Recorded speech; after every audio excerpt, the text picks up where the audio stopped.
Hello tacticians, it's Nox here and so is another Guild War, and today I'd like to talk about my favourite drop-in characters, the characters that you can put into any team to try and counter an enemy setup.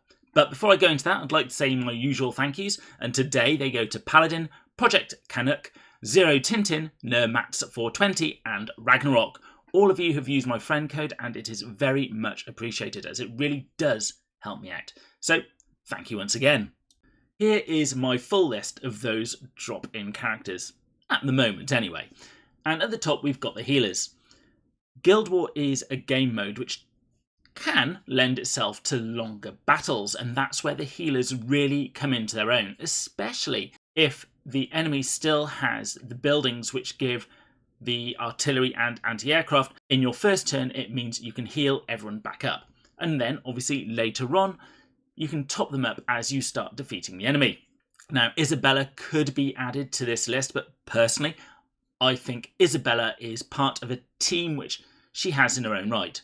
And so, I'm not going to include her in this list. But if you don't have Rockbone and Incisors geared up, they can be a valuable inclusion to have when you're going into certain matches in the Guild War. Then you have my Anti-Overwatch crew. I have seen a number of defensive teams focus heavily on Overwatch, not something that I'm a fan of personally, because I think it's too easily overcome. First of all, you have people like Thaddeus, who can just remove Overwatch from a distance.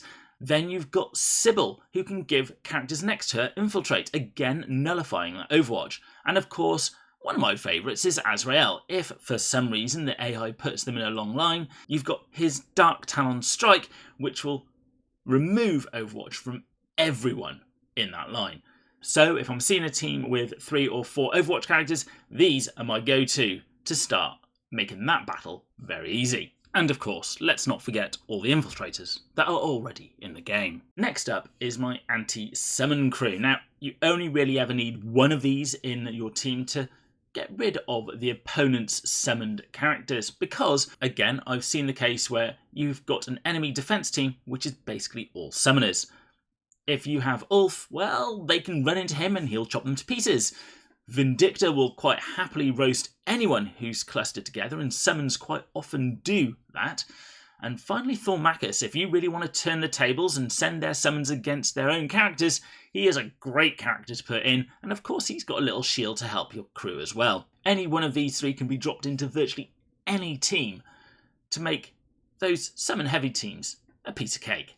And then you've got my choices to drop in when you see a couple of psychers. Now, the psychers in question are really the Neurothrope, Typhus, in which case it is only really Helbrecht who helps out here, or the Thousand Suns, and if you see the Thousand Suns, both are very good.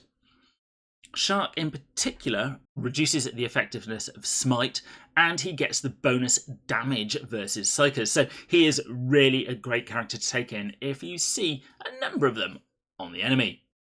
Helbrecht is more of a supporting role here, but he does get that extra movement and the extra damage as well. So, again, if you see a Psyker which you're thinking, I'm not sure what to do here, think about these 2 to help you out. And then you have my honourable mentions. First up is Asmodai. Now, if you have the other Dark Angels and you've got a Chaos team you're going up against, he is a force multiplier.